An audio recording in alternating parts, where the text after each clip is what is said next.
This video is brought to you by StoneAgeGamer.com. It's where I go for my video games, systems, and more. So be sure to check out StoneAgeGamer.com, link below.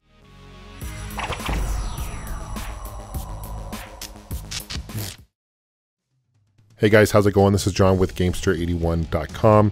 I wanted to walk you through a really cool video game history museum exhibit held at the Classic Gaming Expo earlier this year. It was actually September 12th through 14th at the Riviera Hotel Casino.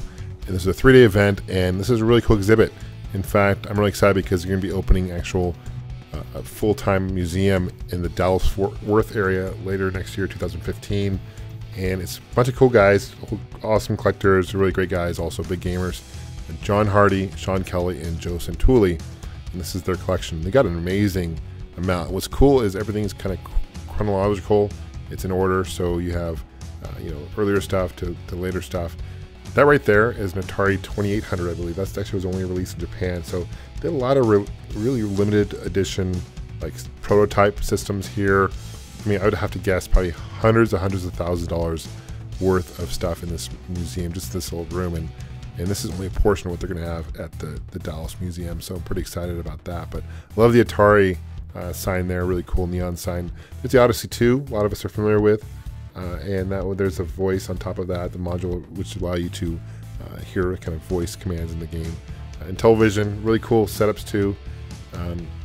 I can't imagine how long it would take to set this up, but it's pretty cool. There's an attachment, really rare attachment for the Intellivision. A keyboard also, and another attachment for the Intellivision, pretty rare, pretty uncommon that they had a keyboard for it as well, but you'll see him every once in a while. Now, Joe Santulli, he's actually the owner of Digital Press, or Digipress website. Digital Press is a really cool video game store in New Jersey. Here's ColecoVision, one of my favorite systems, of course, the Atom computer, the infamous Atom computer, because that basically killed Coleco because they put all the money into it and they didn't sell very well. In case you guys are wondering why it's called the Atom, is because when their biggest competitor at the time for computers was Apple, and Atom actually took a bite out of the apple in the Bible, and that's kind of how they came up with the name Atom. Here's, of course, Atari, going on to Atari, and a bunch of floppy disk drives and stuff like that. Pretty cool. More classic computers. I'd probably say the Commodore 64 is my personal favorite, or the Apple II is definitely up there as well. I'm curious what you guys' favorite classic computer is. Here's just another look at those systems. And going on to the Atari Xe System. That is actually a console that was kind of based on the Atari computer line at the time, but it was a home console. Here's going on the Commodore 64, Atari 7800. That's a prototype, a crystal prototype right there. See the crystal clear one? Really cool, very expensive, as you guys can imagine. And here's some early laptop games. Sega Master System, of course, by Sega. That was kind of, here's a demo system by Sega, kind of like the Nintendo M82 demo system. They actually had those at like department stores where you can play games. Here's Nintendo. That's a single Rob the Robot in case. A lot of times Rob the Robot was packed in with the system itself. Those standalone Robs are a little more hard to find, which is really sweet. Super Nintendo, Lynx, Atari Lynx, different prototypes, different colors and stuff like that for the Atari Lynx. Actually, I had the Lynx before they had the Apple, or I'm sorry, I had the Lynx before I had the Game Boy system back in the day. So that was like one of my first handheld games. It was actually superior graphically and sound, and it had color, but the batteries killed it. Here's Sega, going on to Sega. You got the Sega Cd 32X. There's a Neptune right there, past Neptune. And basically what that is, that's a 32X, and that's a Genesis in 2-in-1 prototype, never released. Love the Virtual Boy, love the display there, and that's the really cool Jaguar, of course, the Jag CD. A lot of times people complain about the issues. That's a prototype Jag CD right there because it still has the labels quite on it. Love the Nintendo 64 sign. There's a Dreamcast with the dev kit to the tower there. That's pretty sweet. And some Morocco game. I don't know what game that is for the Dreamcast, but here's kind of Dreamcast monitor, computer, a bunch of prototypes and stuff. A lot of cool artwork as well. Going on to the PlayStation 1. There's a Gizmondo handheld that didn't sell very well. It was released in Europe and here in the States. Not only did they have systems, of course, but they had really cool memorabilia, plaques, newspaper articles, prototype, box art. Here's some board games Pac-Man, Donkey Kong, Defender, Berserk, Zaxxon, you name it, they had it. Really cool. And these right here just brought me back to the 80s because I remember having these as a kid.